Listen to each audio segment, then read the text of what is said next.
feel like a real tough way to lose it? Yeah, to be honest, it was a real disappointing way to lose the game. I thought we were more than worthy of 3 points tonight. I thought we had some great chances.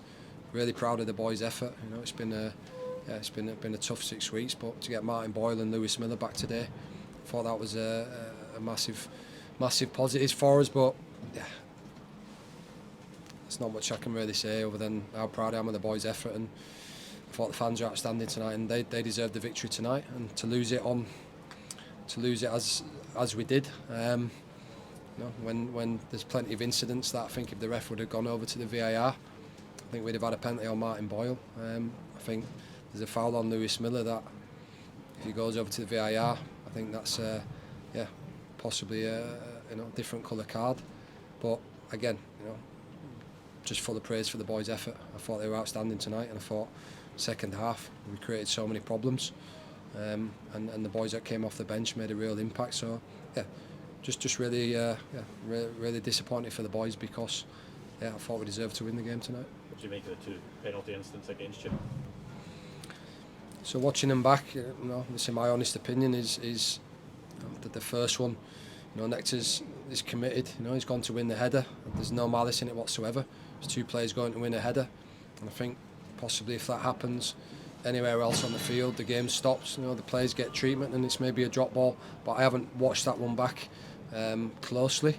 But the second one, I've watched it once. You know, look, maybe looks like it's just outside the box. Joe pulls out. Again, I just think that not one person or anybody in the stadium thought about asking for a penalty.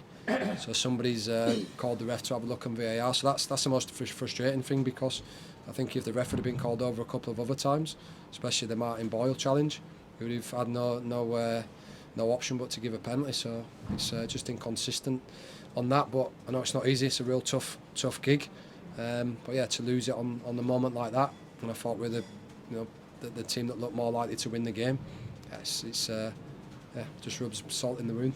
What's your understanding of when a referee gets called over, how it works? My understanding is that incidents like that are reviewed, and if they think it's worthy of the referee having a look, they'll call the referee to have a look, and he'll make his own decision. So it's just, I think, you know, we've had so many incidents this season where we've sort of looked on the video back, and if the ref would have gone to VAR, we would have had a penalty. But you don't want the game stopped all the time for every little incident in the box, and that's not what it's there for.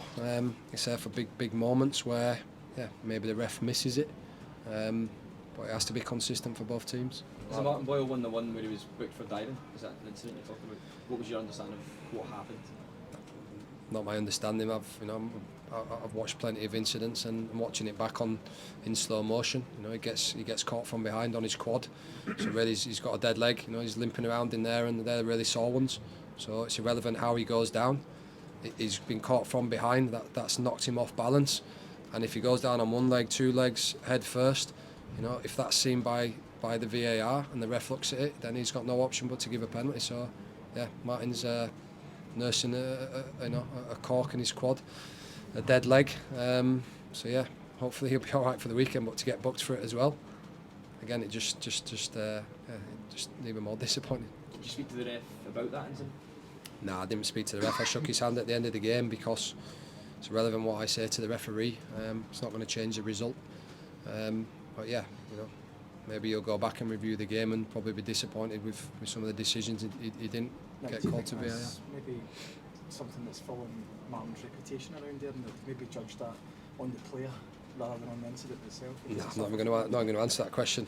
It's a penalty, so I don't think Martin's very quick. You know, if you're very quick and someone catches you, it's easy to go down off balance. And I think, you know, I remember the game where we beat Kilmarnock. You know, he was whacked from behind and he carried on stumbling, and we carried on and scored the goal. So Martin's not someone that goes down. He runs very quick.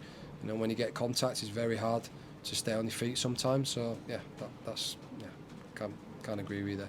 You see that level of performance though must give you confidence going into the weekend and beyond, that your team can produce top performances against top teams in this country.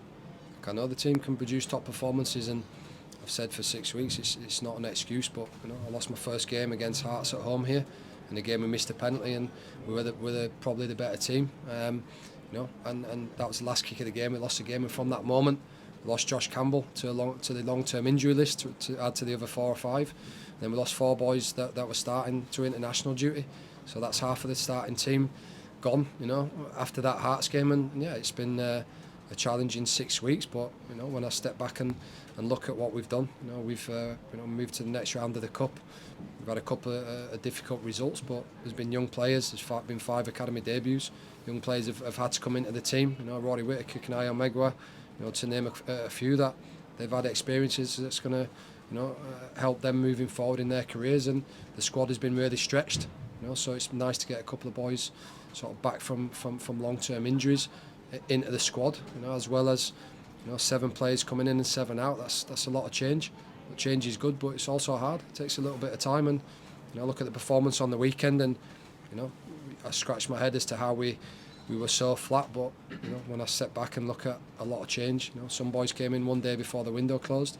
Some boys 2 days of training, and to integrate players into training and the way that you want to play, it's not easy straight away. But I thought tonight, you saw young Nathan. He's trained with us for a couple of days, a week. I thought he's outstanding tonight. I thought his work rate and his effort in the midfield with Joe Newell and Dylan Levitt, I thought we limited them to very little. We frustrated them, and then we had so many opportunities in the second half to win the game, but wasn't to be. And Celtic were a top team. Brendan's a top manager, and I think he'd have preferred to win the game in a better way than 2 penalties. You said after Saturday you wanted to put on a performance for the supporters, because obviously that was a tough one for them as well. They definitely showed their appreciation at full time despite the result. The fans have been amazing. I love the fans here. I understand them. I came from a sort of working class background myself, and I understand the fans here. They work all week. They want to come and watch the team put effort in and performance. And I've questioned that once this season, that's been questioned once this season on the weekend. When I explained to you the facts why of what we've been through in the last 6 weeks, again, that's something that we owned, we accepted, and I thought tonight, you saw that level of desire and commitment, that I expect everybody when they're wearing that Hibs shirt, and the fans deserved 3 points tonight. I think the players deserved 3 points, but it wasn't to be, and now we've prepared for a tough game on Saturday away at Inverness, and it's an opportunity for us to put in another performance. Cannot question the boys' commitment and effort, and rarely have I ever done that. And I thought tonight, we were back to looking strong, off the bench, the starting team. Still got Rocky Bashiri to come back next week, Chris Cadden, Jake Doyle-Hayes maybe, in the next couple of weeks, and obviously Miliano Marcondes was missing tonight. He took a bad knock on the weekend, so I'm looking forward. But I think it's just so much, so proud of the boys' effort tonight and the performance.